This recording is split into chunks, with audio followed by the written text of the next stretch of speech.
ಅದು 10th pass ಆಗಲ್ಲ ತಿಳ್ಕೊಳ್ಳಿ. ಈಗ ಆತ ಏನು ಬರಲ್ಲ, ಈಗ ಈಜಿ ಕಾನ್ಸೆಪ್ಟ್ ಆತ ನೋಡಿ ಓದಿದ್ರೆ ಆತ ಪಾಸ್ ಆಗ್ಬೋದು. ಸೂತ್ರ ಭಯಪಡಕ್ಕಿದ್ರೆ 10th ಪಾಸ್ ಆಗಿಬಿಡ್ತಾರೆ ಗಣಿತ. ಆಯ್ತು, ಗಣಿತ ಅಂದಾಯ್ತು. ವಿಜ್ಞಾನ ಸಮೀಕರಣ ಅವೇ ಬಿಡಿಸ್ಬಿಟ್ಟು ವ್ಯತ್ಯಾಸಗಳನ್ನ ನೋಡ್ಬಿಟ್ಟು ಆದರೆ ಆಯ್ತು ವಿಜ್ಞಾನ ಪಾಸ್. ಇಂಗ್ಲೀಷ್ ಹೇಗೆ ಅಲ್ಲಿ ಗ್ರಾಮರ್ 10 ಮಾರ್ಕ್ಸ್ ಇದೆ, ಪಾಸ್ ಆಗಿಬಿಡ್ತೀರಾ? ಏನ್ ಮಾಡ್ತೀರಾ? ಮಾತಾಡ್ತೀವಿ ಎಲ್ಲೆಲ್ಲ ಸೈಲೆಂಟ್ ಅಷ್ಟ ಕಂಟಿನ್ಯೂ. ರಿವಿಷನ್ ಅಲ್ಲಿ ನೀವು ಭಾಳ ಮಾಡ್ತೀರ, ಒಂದ್ ಮೂಲೆ ಕೊಂಡಿರ್ತೀರಾ ಓದ್ತೀರಾ, ಅದೇನು ನೆನಪಿರಲ್ಲ. ಏನಪ್ಪಾ ಜೋರಾಗಿ ಓದೋದಿಲ್ಲ. ಸಣ್ಣ ಇದ್ದಾಗ ನೀವು ಓಡಾಡ್ಕೊಂಡು ಮಾಡ್ಕೊಂಡು ಅವಾಗ ಈಗ ಓದಿದ್ರ ಅವಾಗ ಈಗ ನೆನಪಿದೆಯಾ ಟ್ವಿಂಕಲ್ ಟ್ವಿಂಕಲ್ ಅಂತ. ಈಗ ನೋಡಿ ಒಂದ್ ಮೂಲೆ ಕೊಂಡಿರ್ತೀರ,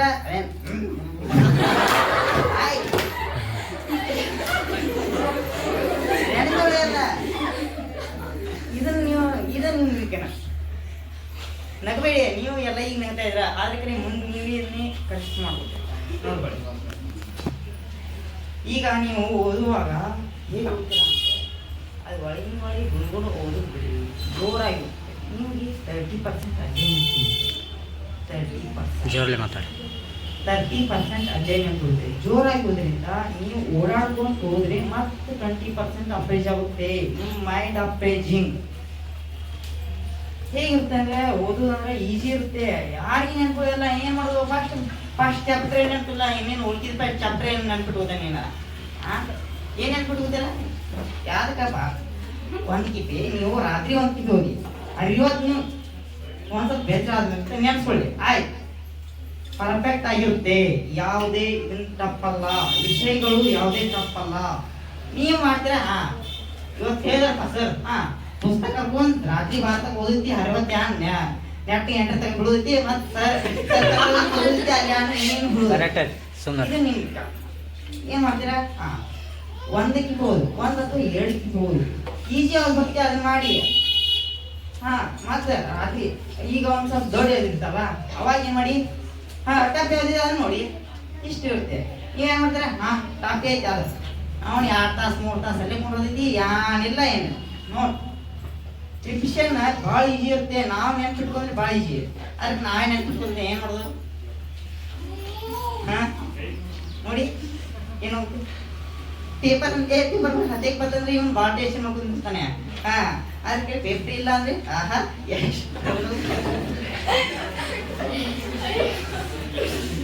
ಪೇಪರ್ ಬರ್ತಂದ್ರ ಓದೋದು ಅದೇ ಡಬ್ಬ ಓದ್ತಿರ್ತಾರೆ. ಏನು ಬರಿಲ್ಲ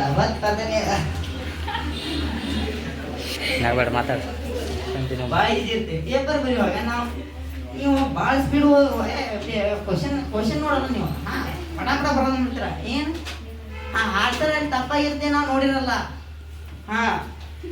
2 ಮಿನಿಟ್ ಅಥವಾ 5 ಮಿನಿಟ್ ಟೋಟಲ್ 10 ಮಿನಿಟ್ಸ್ ತೊಗೊಳ್ಳಿ ಓದ್ಕೋಕೆ ಕ್ವಶನ್ ಪೇಪರ್. ಇನ್ನೇನು ನೀವು ಅರ್ಧ ತಾಸು ಇಟ್ಟ ಬರೀ, ಜರಾನ ಬರೀ. ಒಂದೇ ಪೀಸ್ ಬರ್ತಾರೆ ಅವ್ರೇನು ಕೇಳಲ್ಲ, ಎಲ್ಲಿ ಬೇಕಾದ್ರೂ ಬರೀ. ಅವ್ರೇನು ಎಷ್ಟು ದೊಡ್ಡದು ಬುಕ್ಲೆಟ್ ಕೊಡ್ತಾರೆ, ನೀವು ಬೇಕಾದ್ರೆ ಒಂದು ಬುಕ್ ತೊಗೊಂಡಿರ್ತಾರೆ ಪೇಪರ್ ಬರೀ. ಆದ ಕಡೆ ನೀವು ಬರೀ ನೀಟಾಗಿ ಬರೀ. ನನ್ನ ಅಕ್ಷರ ಸುಧಾರಣೆ ಆಗಲಿ, ನನ್ನ ಮಾರ್ಕ್ಸ್ ಮಾಡ್ತಾರೆ, ನನಗೇನು ಚಿಂತೆ ಇಲ್ಲ. ನನ್ನ ದೋಸ್ತ್ ಒಬ್ಬ ಸಾಜಿದ್ ನನ್ನ ದೋಸ್ತ್, ಅವನು ಎಲ್ಲ ಬರೆದ ಸ್ವಾರಸ್ಯದ್ರೊಳಗ ಏನು ಮಾಡಿದನು ದುರ್ಯೋಧನ ಹೋಗಿ ಅಶ್ವತ್ಥಾಮ ಪರಶುರಾಮ ಬರ್ತ ಆದ್ರೂ ಮಾರ್ಕ್ಸ್ ಬಿಟ್ಟಿವೆ. ಸರಿ ಎಕ್ಸಾಮ್ ನಾನೇ ಚೆಕ್ ಮಾಡೋದು.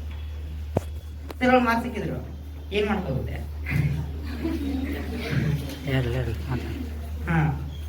ಎಲ್ಲ ಇದೆಯಾ ಈಗೆಲ್ಲ ನೀವು ಹ್ಯಾಪಿ.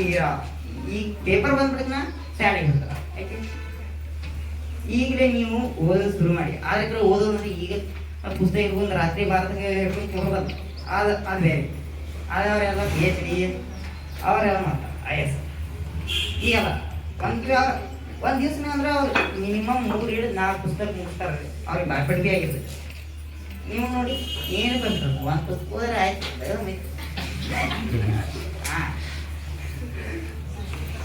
ಒಂದು ಪುಸ್ತಕ ಆಯ್ತು ನಿಮ್ಮದು ಐಕು ಅಟ್ಟ ಇರ್ತದೆ ಆಗಿಲ್ಲ. ಎಲ್ಲರದು 100% ಇರುತ್ತೆ ಐಕು.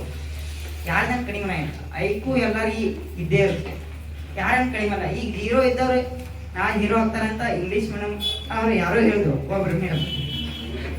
ಆಯ್ತು. ಕಂಟಿನ್ಯೂ. ಹೀರೋ ಆಗ್ಬೋದು, ಆದರೆ ಯಾಕಂದ್ರೆ ನಾವೇ ಓದಿದ್ರೆ ಅವನೇನು ಹೀರೋ ಆಗ್ತಾನೆ. ಬರೋಬರ್. ಇಷ್ಟು ಹೇಳೋದಕ್ಕೆ ನನಗೆ ಧನ್ಯವಾದ, ಅವಕಾಶ ನೀಡೋದಕ್ಕೆ ನನಗೆ ಪರವಾಗಿ ಧನ್ಯವಾದಗಳು.